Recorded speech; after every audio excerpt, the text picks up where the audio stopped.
the night they decided to fire Logan Barrett. To the suits at Raven Ridge, he was just a broke single father too stubborn to admit defeat. CEO Connor Vail actually laughed right in front of Logan's little girl, mocking the fired tech for thinking he still had access. But at exactly 11:47 p.m., the sublevel data facility quietly sealed every last employee inside. Then those massive steel security barriers began sliding open one by one. Obeying a silent command from the man who had already walked out. A single warning blinked across the main terminal: Logan still holds the keys. Stay with me, because the last door to open would bring this whole billion-dollar empire to its knees. The metal gate at Raven Ridge Applied Systems was never built for emotional goodbyes. It stood for pure control, scanner sweeps, flashing cameras, and the deep digital footprint of an absolute exit. The night Logan Barrett finally stepped past those gates for what the executives assumed was the final time. An icy desert gust beat against his jacket, scattering grit into the tall chain-link fence. The bright security lights made the entire scene look stark, pale, and unforgiving. Logan carried a simple cardboard box. Inside sat a faded coffee mug and the hand-drawn blueprints he sketched while keeping their servers alive during endless night shifts, along with a small photo of his daughter taken just before her first morning of school. She wore cheap red boots. They weren't the designer brand she wished for, but she called them adventure boots and smiled. That little frame had sat on his desk for 2 long years. Now 6-year-old Ella stood quietly in the freezing air next to him, clutching a tattered stuffed rabbit named Warren close to her chest. She didn't entirely understand what was happening to them tonight. She just knew that 2 burly security guards had marched her dad out, and that her father was carrying his things in complete silence all the way to their beat-up car. She just hugged her toy tighter, keeping her thoughts to herself. Logan knelt on the gravel near the gate to fix the stubborn zipper on her jacket. The cheap plastic teeth had been jamming for weeks, but he had put off buying a new one. He finally yanked it shut, looked deeply into her eyes, and quietly promised her that everything would be okay. He spoke with the soft desperation of a father trying to believe his own lie for her sake. Then Connor Vail appeared. The chief executive didn't need to walk them out, he simply wanted to gloat. The executive stood tall, hands tucked in his designer coat, and when he finally spoke, his tone carried the smug satisfaction of a man convinced he holds all the cards, ensuring the silent worker felt entirely defeated. He sneered that ordinary tech support workers who merely monitored basic server grids and wrote simple memos had no business questioning the people actually in charge. Charlotte Ellison stood just a few paces back, still dressed in the sharp suit she wore while delivering the cold dismissal upstairs. You and I can see she didn't orchestrate this petty display, but her silence spoke volumes. She simply observed, completely detached from it. Logan looked right past the CEO, speaking softly, but with a chilling weight that filled the air. He warned them that overriding the emergency failsafes on the primary defense network would trigger a false alarm, causing the entire building to interpret a tiny error as an attack and seal every exit shut. He spoke with the calm authority of a true genius who was tired of repeating himself to ignorant directors. Connor barked a loud interruption. He waved Logan's sliced keycard in his face before smugly tossing it into the trash bin by the exit. Ella watched the keycard hit the floor, her young eyes burning red. Logan didn't argue with Connor. He kept his voice perfectly steady and calm. He simply offered a quiet warning: a locked door at the wrong moment kills. Charlotte heard his quiet, even warning. She dismissed it as the desperate final outburst of a completely broken man. Then she simply turned her back. Connor sneered, telling Logan to play dad instead of hero, then strutted inside. The silent engineer simply took Ella's hand and walked away. They reached his battered blue sedan, the oldest car there, patched with cheap tape. As the massive steel gate locked behind them, you could feel the heavy rumble through your shoes. The deep echo rattled from somewhere underground. The quiet engineer paused for just a second. He looked back at the facility, his eyes completely calm, like a man watching a fuse. Raven Ridge Applied Systems had run their operations in the Nevada desert for 11 years, completely hidden from public view. And that was precisely the point. You and I know these places, labs designing security systems where failure means total disaster. They control secure clean rooms, power grids, and secret escape routes. Their digital architecture decided exactly who moved where and when. When digital data controls physical survival, you cannot afford a single mistake. To those loud corporate executives, Logan seemed like the most useless guy there. He wore the same wrinkled, faded shirts every single week. His worn work boots stayed constantly scuffed. He clocked out at 4:55 daily, prioritizing the 18-minute drive to his daughter's school. That quiet dad routine was all management ever bothered to see. They assumed he lacked drive. Honestly, they missed the real story. But the silent genius was building a foundation they couldn't comprehend. Years back, when their core security grid was still in development, 3 senior engineers got completely trapped inside a deep basement hallway when a sudden test triggered a complete lockdown. The emergency system failed completely due to a fatal software bug. It valued corporate property over human lives. They were stuck for 40 minutes before finding a manual bypass. Management quietly buried the report, telling them to just feel lucky. Logan was the quiet night tech who saw the truth. You and I know how this goes. He fixed it because they ignored it. He spent 3 weeks in the dark servers quietly rewriting safety protocols. He coded a secret safety loop that activated whenever a room faced blocked exits, while environmental dangers crossed a lethal line. Instantly, his code put human life first, bypassing every loud corporate lockdown. He simply named it Mercy Line. He quietly saved the changes without saying a single word. The ignored engineer built that shield simply because it was necessary. 2 years later, Connor arrived with a grand title and the arrogance of a loud boss who relied on noise instead of actual competence.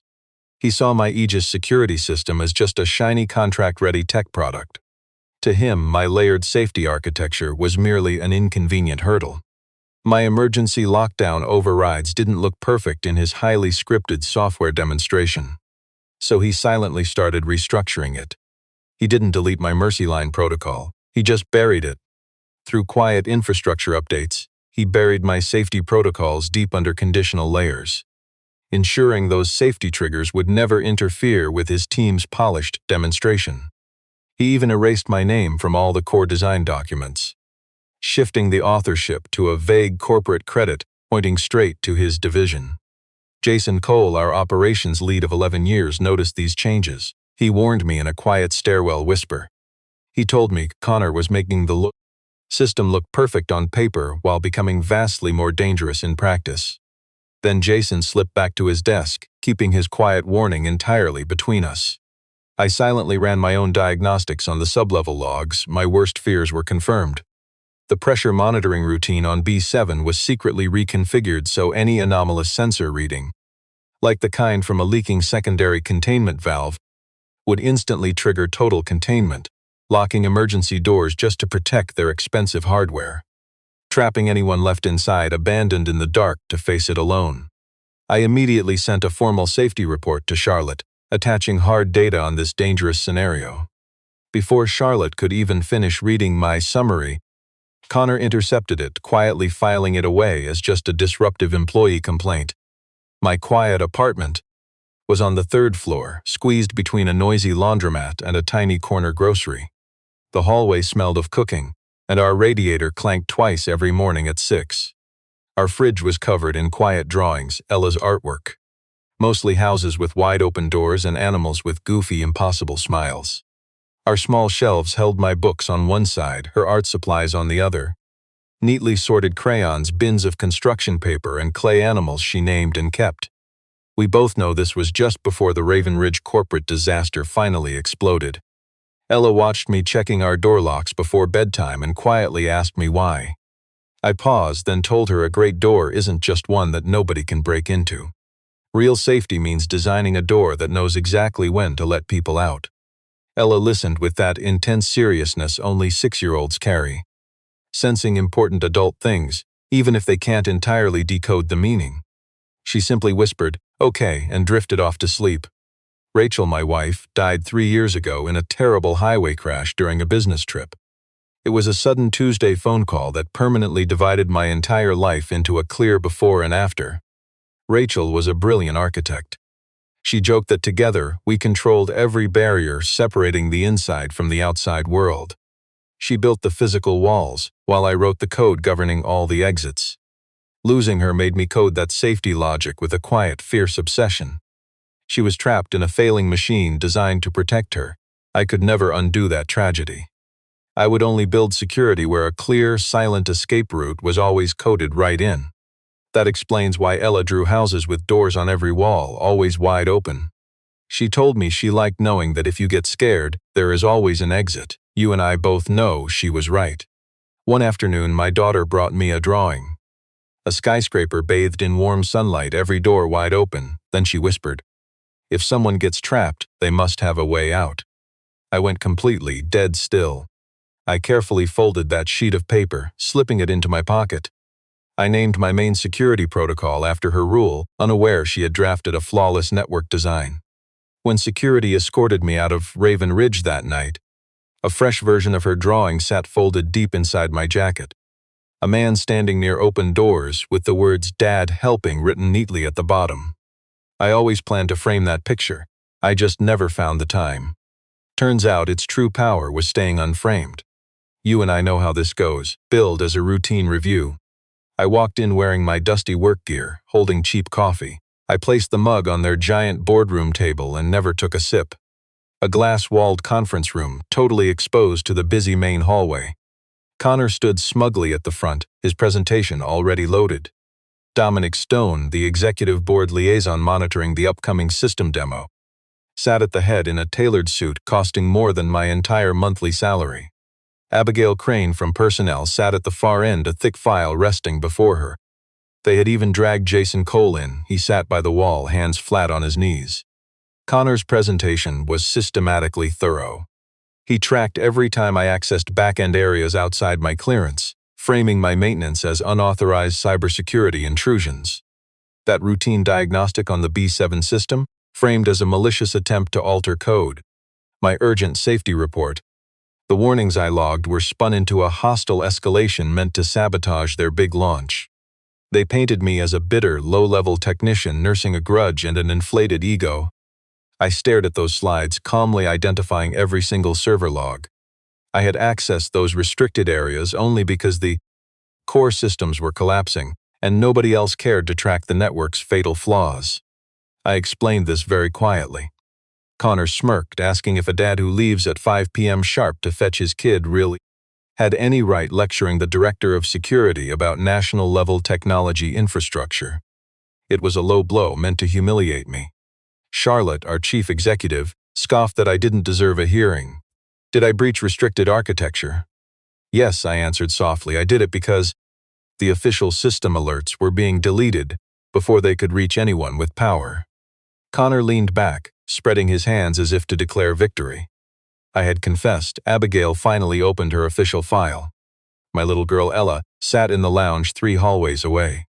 Her elementary school had closed early for a training day. She sat reading with Warren. You and I know she had no idea she was about to witness something a child never should. Connor knew she was there. He had personally checked the guest logs. When the guards marched me down the hallway, we went right past her. My sweet Ella looked up from her book. I caught her eye and forced a reassuring smile to keep her from panicking. I didn't quite succeed. Ella stood up slowly, clutching her toy, quietly watching me pass. Security allowed me a brief second. I knelt and whispered that we were heading home. I gave her only the bare facts. No drama. She nodded and took my hand. Just before we reached the outer hallway, I stopped and looked back one last time. My eyes locked onto Charlotte's. I told her, fire me, fine, but never trap living people in a vault designed for dead assets. She stared back, frozen, until Dominic Stone muttered that they should end this.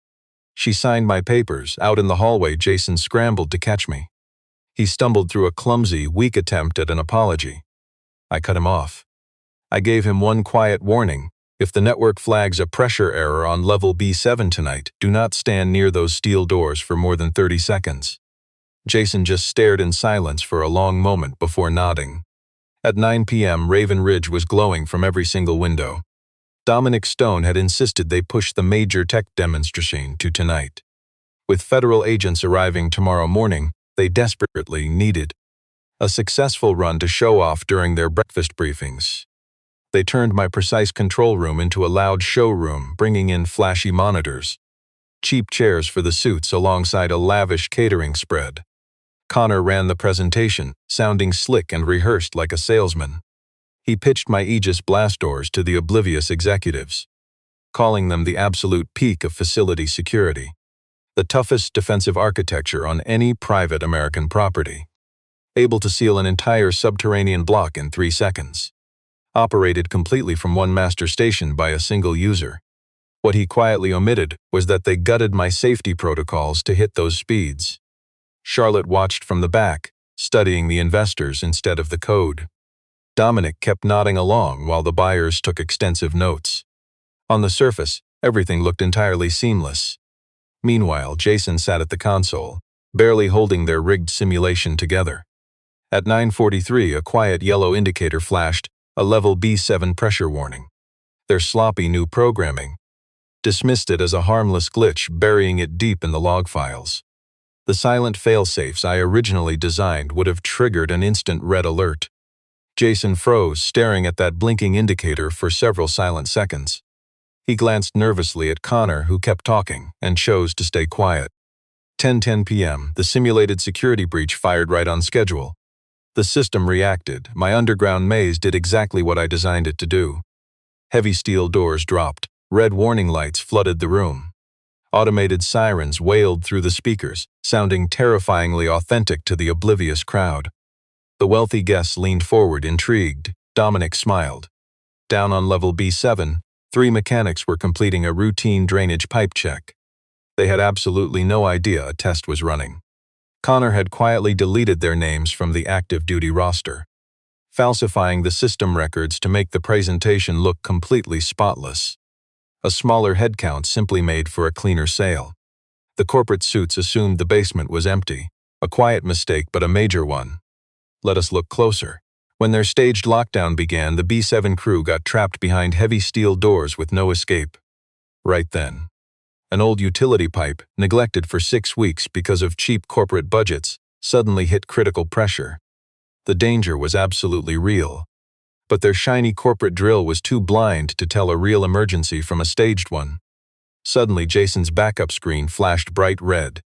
Ignoring corporate protocol, he stood up and warned the room they had a live emergency on B7. Connor brushed it off, quietly claiming the network was just glitching, and that panicking in public was a major mistake. He muttered it softly, praying the VIP guests would not hear his panic. But Charlotte heard him. The arrogant CEO marched over, demanding to know if anyone was trapped downstairs. Connor insisted the official logs showed no one there. Charlotte simply stared at Jason. Jason checked the actual badge swipes. 2 workers were still on B7, completely unaccounted for. He announced it aloud. Exactly at 11:47, every screen in the room died for 3 seconds. When the screens flickered back, a building map took over the displays. The locked red doors on B7 did not turn yellow for an override, they turned pure white. A massive text alert flashed across the center screen, mercy line engaged. Human exit priority fully restored. Right beneath it, hidden deep inside the code for years, was one quiet sentence: Logan still holds the key. Connor Vail froze in absolute terror. The sound echoing through the facility for the next 90 seconds was not some loud alarm.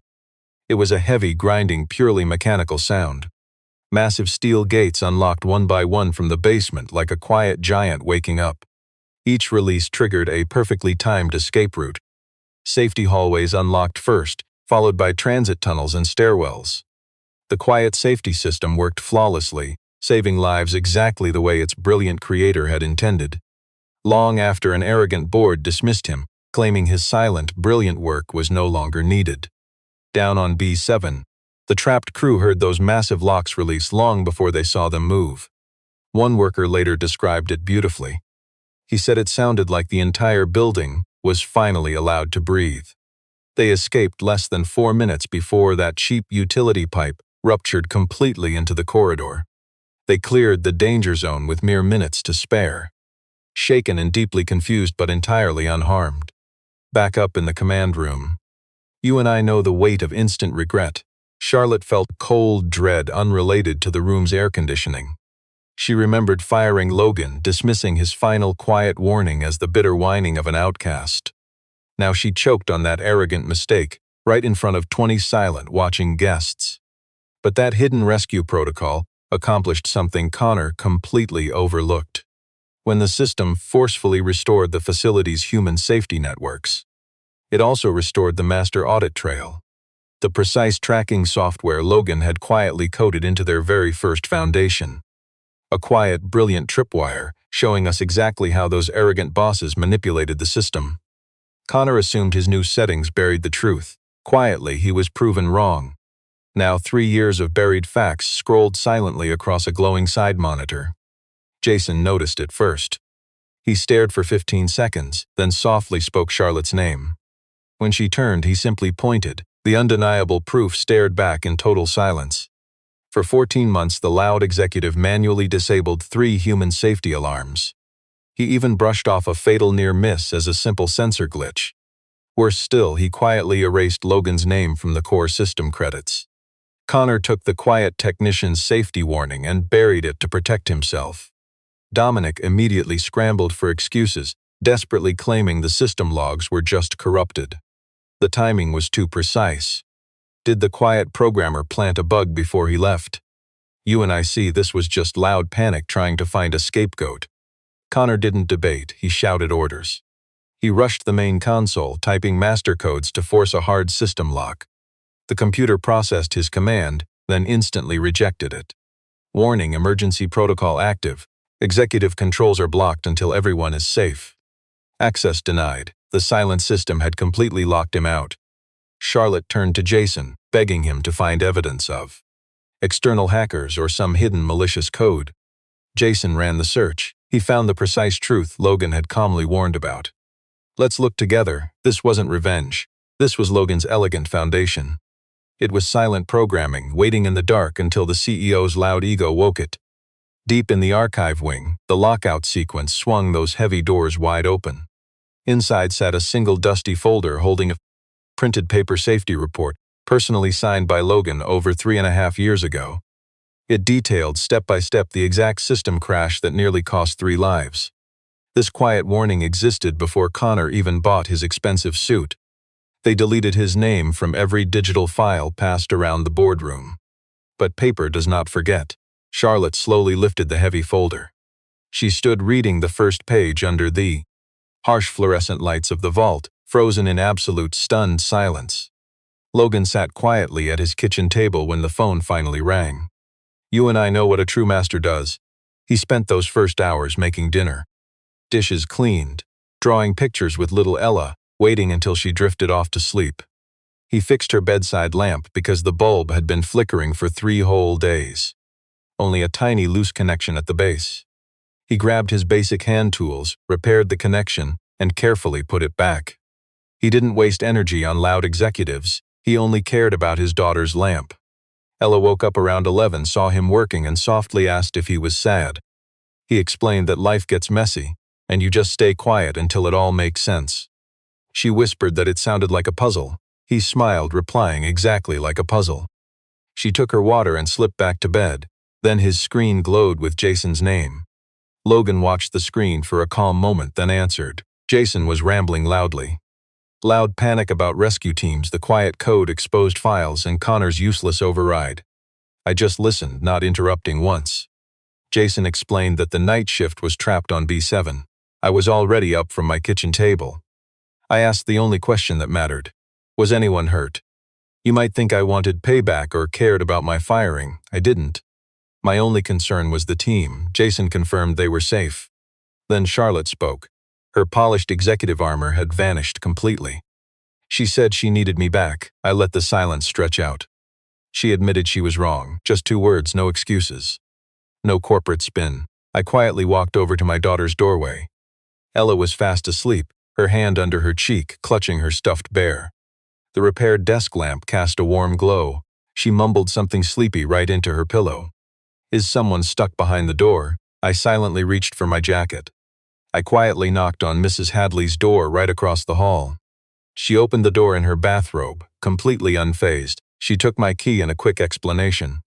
Before leaving, I paused by the kitchen table. Ella had left her drawing there. It showed a man standing by open doors, with Dad helping scrawled across the bottom. I folded the paper into my pocket. I wasn't going back to prove anything. I was going because 3 human lives were on the line. Because the systems I built were being broken by people who didn't understand them. And the father I want my daughter to see doesn't just walk away. The Raven Ridge Company parking lot was still packed at midnight. The guard at the back gate was the very same man who had escorted me out hours ago. He stared at me in silence for a moment when I arrived. Then he checked his radio, quietly stepped back, and raised the gate. Connor Vail was pacing down the main hallway. He blocked my path, shouting loudly about my revoked access, just a panicked manager hiding behind empty authority. Charlotte appeared right behind him. Her sharp gaze said everything. She announced she had personally recalled me. Connor's petty commands were instantly overridden. Connor tried to speak. Charlotte snapped, "That's enough, Connor." It was her cold corporate voice. It wasn't a request. Inside the tense control room, you and I know that heavy silence. When a system fails, panicked suits just hold their breath, desperately waiting to blame someone else. The useless board members stood frozen, pressed against the back wall. Dominic Stone was pacing, sweating into his phone. The IT team huddled around screens. My proprietary system display flashed bright white, signaling a critical failure. I didn't waste time on dramatic speeches. I quietly asked Jason for the map and the basement head count. I quietly requested the list of failed doors and the skip-it maintenance logs from the last 2 months. Jason loaded the data. I studied the rows of numbers for exactly 45 seconds. Then, in a calm voice, I told them exactly what to do. 3 doors failed mechanically. The software was perfectly intact. My code didn't fail during the critical escape sequence. Their physical parts sat on Connor's neglected log, long past their safe operating limit. A second crew was also trapped deep inside. In a transitional zone down on level B5, their escape path was blocked by a jammed door. They weren't in immediate danger yet. But another tripped sensor would trigger the same deadly cascade that destroyed Sector B7 right under their feet. Connor kept shouting that Logan was just faking this crisis to hold onto his seat. The quiet engineer didn't argue. He just calmly asked to pull up the B5 camera feed. On screen, behind thick glass, 2 terrified workers were pinned against the wall, clutching their radio. Their sheer panic spoke louder than words. Over the audio feed, one trapped man was struggling desperately to keep his voice steady, reporting that their oxygen levels were dropping at a terrifying rate. That was when a heavy, absolute silence choked the boardroom. You and I know that exact moment, when petty corporate egos instantly mean absolutely nothing. Quietly and quickly, Logan walked his team through an emergency bypass. It was a hidden back door built into his original code for this exact nightmare. He spoke with calm authority, without any hesitation, because he designed this whole system. And he knew its digital foundation better than anyone else in that billion-dollar company. He rushed down to the dark sublevels with Jason. Under flashing emergency lights, those cold corridors felt like the bottom of the sea. But he navigated effortlessly, guided by the deep muscle memory of hundreds of lonely night shifts. Working while the executives upstairs enjoyed their fancy titles, huge salaries, and clean shoes. Reaching the jammed door, he saw a worker through the thick, reinforced security glass. A young technician stood there, her face pressed to the glass with absolute terror. Logan pressed his palm flat against his side of the window, promising her they were pulling the manual override right now. He didn't yell, he just held her gaze until she nodded. Watching her breathe easier, he and Jason yanked the heavy, rusted emergency lever. Years of corporate neglect had jammed it, but it finally cracked open on their 3rd try.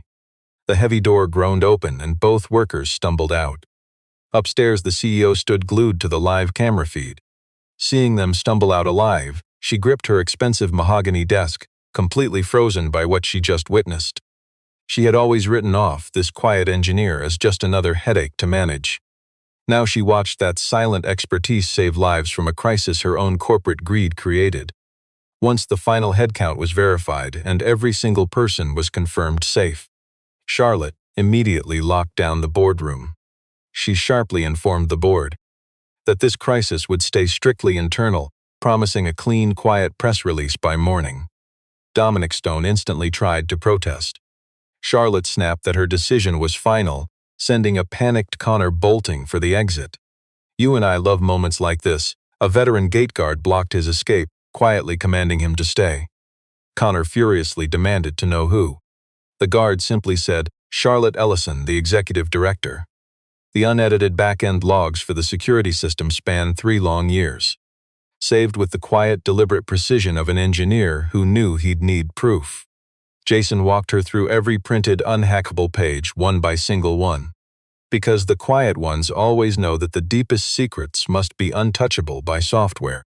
Those physical printouts painted an incredibly damning picture. Connor had accepted the original Mercy payload. He dismissed Logan's brilliant core design documents, labeling them low-priority legacy trash. He secretly altered the activation thresholds, completely ignoring standard safety review protocols. Server logs proved he read every word of the quiet engineer's safety report. Then he slapped a block on it, burying the warning from executive view. He even went so far as to sign the final staffing manifest, keeping the maintenance crew completely blind to the demo scheduled hours before launch. Abigail Crane did not start the sabotage, but she gladly helped cover up his tracks afterward. Standing right by the boardroom table, she spilled the truth without even being asked. She admitted Connor gave her a termination package built entirely on falsified server logs. And she admitted she was simply too frightened to ask any questions. She knew terror was a weak excuse, but it was the absolute truth. Dominic Stone attempted one final desperate corporate pivot. He argued that keeping quiet was better for their immediate financial interests. Charlotte silently let him finish speaking. Then she snapped, "A tech firm can surely guard its trade secrets, but it would never cover up human danger while she held the reins." Connor attempted one last weak argument. He claimed the Mercy line trigger only proved rogue code was hiding in the network he was trying to secure. He accused our quiet genius, Logan, of building a backdoor ghost key to ruin the federal demo. He had practiced this lie since 1147, nearly believing his own garbage. Logan simply stared. Security that doesn't protect human lives is just a costly cage. Connor had absolutely nothing left to say. No real comeback, at least. Charlotte slammed down a signed administrative suspension, effective at that very second. "You and I love this moment." They stripped his access right at the console, humiliating him before the board and security. Guards marched him straight out the rear gate. Under the same dark pavement and floodlights. The same gate the invisible engineer walked through hours earlier, carrying a sad little box. The entire building finally fell silent around 2 in the morning. The board vanished. Jason stayed behind, quietly running the final system checks. The remaining engineers spoke in hushed, fragile whispers, the sound of people who had looked disaster in the eyes and were still trembling. Charlotte eventually tracked Logan down in the corridor near the operations wing. The flashing red hazard lights were finally dark. The quiet overhead office lights flickered back on. "Stick with me here." Under that normal lighting, the grand facility shrank back into just another ordinary, boring office space. She offered no corporate excuses or empty explanations. She admitted she misjudged the situation, a common mistake of arrogant bosses. She had dismissed the warning simply because of the messenger's low rank, entirely ignoring the critical truth of what he was trying to say. She had trusted loud, empty titles over the quiet weight of physical evidence. 3 people nearly died because of it. This was no ordinary polished apology. It was a brutal, honest confession of her massive failure. She added that his young daughter Ella should never have witnessed that mess. No young child should watch her father be escorted out like a criminal. Never underestimate the quiet mind holding it all together. You and I know she just stood there, using silence as a shield. That was a different failure entirely. Not a process issue, but a complete lack of decency. The quiet professional holding the place together never cared about recognition or flashy corporate ceremonies. He just wanted proof that a tech filing a real security report would be heard, not quietly swept away. Charlotte brought up that cryptic error message on the screen. Even silent, Logan still held the key. She desperately needed him to speak. But Logan simply shook his head. He had not written that code. Jason, who had slipped into the hallway unnoticed while they were talking, stared at his shoes for a silent second. Then in a quiet voice, he admitted putting that notation into an old software build. Right after the night Logan worked silently until dawn, fixing the massive bug that trapped those senior engineers. Just a hidden note in the architecture, how developers silently honor the real heroes behind the scenes. He honestly had not thought about it in years. Jason apologized, but admitted he was not sorry that the entire boardroom saw the truth. Charlotte stared at Jason in absolute heavy silence. Turning back to Logan, she admitted the company desperately needed his quiet competence back. She delivered it as a cold fact, not some empty corporate gesture. But Logan calmly spoke, telling her she had a task to finish first. Charlotte arrived at his apartment early the very next morning. No corporate car, no executive assistant, no polished public relations script. She parked on the curb and hiked up 3 flights of stairs. She knocked at 8:45, holding a handwritten letter and a new security badge inside an envelope. His daughter Ella answered in pajamas, holding a toy, sporting a messy ponytail her single dad had clearly tried to fix. She looked at the executive with that direct, silent judgment children use when sizing up an adult for real. Charlotte recognized Ella, and Ella knew her too. "You and I know this look." She was the boss who watched him carry out his box. You could see the memory click, not rage, just quiet facts. Just that cold look a child gives when an adult completely fails to act. Charlotte got down on one knee, admitting she owed the girl a quiet apology. She explained how her father had worked silently to protect the company, and how management had completely ignored him when it mattered most. She apologized that the little girl had to witness that terrible boardroom mess, adding that it was totally unfair, and the quiet man carrying the company was blameless. The child thought it over, squeezing her stuffed animal in silence. Then she asked, "Did my dad do anything wrong?" The executive replied, "No. Your dad was trying to save people." Ella took that as absolute truth. She backed away from the front door and quietly called her father. Logan walked out of the kitchen, wiping his hands on a faded dish towel. He spotted the boss but checked his kid first. Ella gave a tiny serious nod. She had handled the tough opening negotiations, and the corporate suit passed the test. You could see Logan's face shift. That happens when the quiet leader, carrying everything finally lets out a breath. The 3 of them pulled up chairs at the small kitchen table, and Charlotte finally presented her real offer. His new title was simple: Director of Human System Safety at Raven Ridge Applied Systems. His mandate was simple: completely tear down and rebuild the facility's entire safety architecture. Human life became the true priority, not a corporate afterthought. With a single word, he held absolute authority to stop any failing process. The soft-spoken architect laid out 3 conditions. First, an anonymous channel where workers could flag safety hazards without risking their jobs, managed completely outside of corporate security control. Second, his Mercy Line protocol was fully restored as a non-negotiable standard, a permanent foundation written into all future software. Finally, the quiet creators behind every system had to be credited for their work, locked in before they pitched any new contracts. The CEO quietly agreed to every demand. Over the coming weeks, you and I would see a massive shift in how this tech giant operated. No expensive suits, no flashy stage lights. Just an honest working session for the technical crew, led by Logan himself. He stood at the front of the very boardroom where they once deemed him too unimportant to speak. He quietly explained how infrastructure must remember its true purpose. He drew the line between truly protecting human lives and faking corporate control. This quiet genius needed 0 slides, watched closely by his daughter Ella. She did not understand the heavy technical jargon, but she knew what mattered. Jason Cole was quietly promoted to lead operations, a role where his quiet word could instantly freeze a demo at any sign of danger. Abigail Crane shifted to a new ethics department, reporting straight to the board. Connor Vail's terrible management record was fully exposed, sent straight to the Oversight Committee and federal cybersecurity regulators. Dominic Stone resigned from the board before the investigation finished.